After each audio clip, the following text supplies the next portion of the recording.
جب بھی کوئی سائل کسی سے مانگتا ہے تو دو طریقے ہوتے ہیں. کچھ سائل ایسے ہوتے ہیں جو کوئی بات نہیں کرتے، سیدھا آ کے ہاتھ پھیلا دیتے ہیں. ایک تو سائل یہ ہے.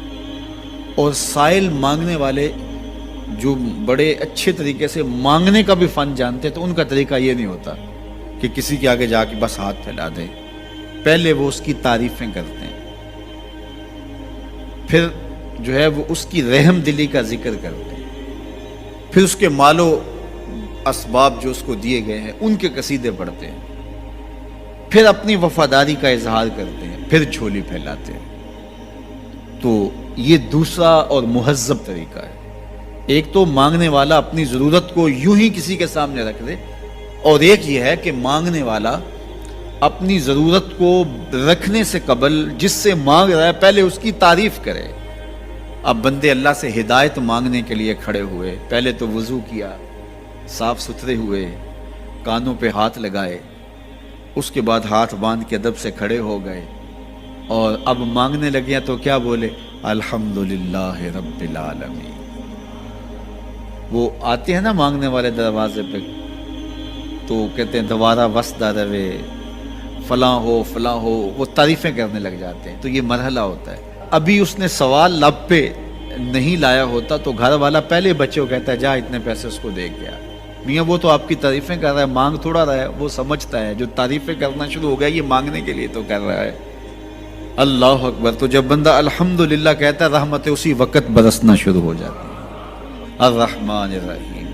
میں سخی کی دہلیز پہ کھڑا ہوں جو رحمان بھی ہے جو رحیم بھی ہے، محض اپنے کرم سے عطا کرتا ہے. رحم کی بھیک مانگ رہا ہوں. پھر کیا کہہ رہا ہے؟ مالک یوم الدین. کسی کنگال سے نہیں مانگ رہا، اس سے مانگ رہا ہوں جو مالک ہے، دنیا کا بھی مالک ہے، آخرت کا بھی مالک ہے. پھر اس کے بعد اگلی بات کیا کہتا ہے؟ ایاک نعبد و ایاک نستعین. مالک میں پوجتا بھی تجھے ہوں اور مانگتا بھی تجھ سے ہوں. دیکھو سائل اس اعتبار سے بھی دو طرح کے ہوتے ہیں. ایک سائل ہوتا ہے جو بائی پاس پہ اترتا ہے، ایک کے گھر کے سامنے جاتا ہے، یہی طریقہ صحیح مانگنے کا، لیکن جاتا ہے کہ گھر کے سامنے تعریفیں کرتا ہے، اور مالک خانہ کو پتہ ہوتا ہے کہ یہ ہمسایہ سے بھی مانگ کے آیا ہے، میرے گھر سے بھی مانگ رہا ہے، اگلے گھر سے بھی مانگ رہا ہے. تو وہ اسے تھوڑا سا آٹا دے دیتا ہے، 1 روپیہ دے دیتا ہے. اس کو پتہ ہے اس نے پورا گاؤں مانگنا ہے، آدھا گاؤں مانگ آیا ہے، آدھا گاؤں اس نے ابھی مانگنا ہے. تو سارے 1-1 روپے دیتے ہیں.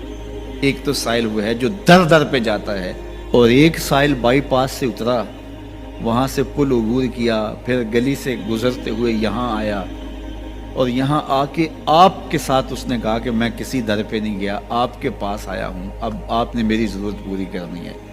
تو پھر 8 آنے 5 روپے تو نہیں دیے جائیں گے. پھر تو جو میری استطاعت ہوگی، جو آپ کی استطاعت ہوگی، اس استطاعت کے مطابق دیں گے کہ یہ سارا شہر چھوڑ کے آیا ہے، یہ کسی سے نہیں مانگتا، یہ مجھ سے ہی مانگتا ہے.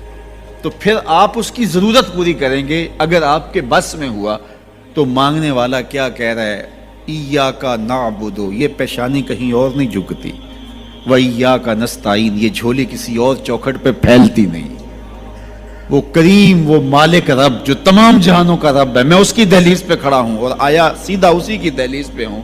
نہ اس سے پہلے کسی در پہ گیا ہوں، نہ اس کے بعد کسی در پہ جانا ہے. تو پھر مالک بھی کرم نوازیاں اور رحمتیں اس کی جھولی میں ڈال دیتا ہے. اب اتنی لمبی تمہید باندھنے کے باوجود مانگا کیا؟ ذرا غور کیجئے. یہ وہ ہے جو ہم ہر روز ہر نماز کی ہر رکعت میں مانگتے ہیں، اور مانگنے کا طریقہ کتنا خوبصورت ہے. اور مانگنے والے یوں ہی مانگا کرتے ہیں. پہلے جس سے مانگنا اس کی تعریفیں کرتے ہیں. آپ نے مانگنے والوں کو دیکھا ہو جو سلیقے سے مانگتے ہیں، تیرے بچے وسدے رہیں، تیری جد آباد رہے، تیرا خاندان آباد رہے. وہ مانگتے ہیں اس طرح، پہلے تعریفیں کرتے ہیں، پھر کہتے ہیں تیری فیکٹریاں چلتی رہیں، تیرے جو ہے تیری جائیداد بڑھتی رہے. تو وہ اس کے خزانوں کا ذکر کرتے ہیں، اور پھر کہتے ہیں کہ یہ فقیر نہ مانا تیری چوکھٹ پہ آیا ہے، اس کی ضرورتیں تو پوری کر دے. اب بندہ بھی اللہ کے حضور جب حاضر ہوتا ہے تو مانگنے کا سلیقہ کیا ہے؟ سب سے پہلے کہتا ہے الحمدللہ رب العالمین. میں کسی کنگال کی چوکھٹ پہ نہیں آیا، تمام جہانوں کے پالن ہار کی چوکھٹ پہ آیا. اسی کی تعریفیں اختیاری بھی غیر اختیاری بھی، واسطے کے ساتھ بھی بلا واسطے کے ساتھ بھی، اسی کی خوبیاں ہیں، سارے اسی کے کمال ہیں، وصف سارے اسی کے ہیں. پھر اس کے بعد کہتا ہے الرحمن الرحیم، وہ رحمان بھی ہے وہ رحیم بھی ہے۔ پھر اس کے بعد کہتا ہے مالک یوم الدین، وہ دنیا کا ہی مالک نہیں، آخرت کا بھی مالک ہے، یوم حساب کا بھی مالک ہے۔ پھر اس کے بعد اپنی وفاداری جتلاتے ہوئے کہتا ہے ایاک نعبد و ایاک نستعین، مالک سارا جہاں بس رہا ہے، میں نے کسی سے نہیں مانگا، میں نے جھولی تیری چوکھٹ پہ پھیلائی ہے، میری پیشانی تیرے حضور جھکتی ہے، یہ پیشانی کسی اور کے حضور کبھی نہیں جھکی نہ جھکے گی۔ یہ سب عرض کرنے کے بعد پھر مانگتا کیا؟ اہدنا الصراط المستقیم، مالک مجھے سیدھی راہ پہ چلا دے، میں تیرے حضور آیا ہوں، مجھے ہدایت کا نور عطا کر دے۔ انشاءاللہ یہ ہدایت کیا ہے اور ہدایت کی قسمیں کیا ہیں، اور پھر اس دعا کا جواب اللہ کی طرف سے کیا آتا ہے، اور بندے پہ کتنی کرم نوازیاں ہوتی ہیں، انشاءاللہ یہ مضمون کل ہوگا۔ اللہ مجھے آپ کو اپنی رحمتوں کے سائے میں رکھے۔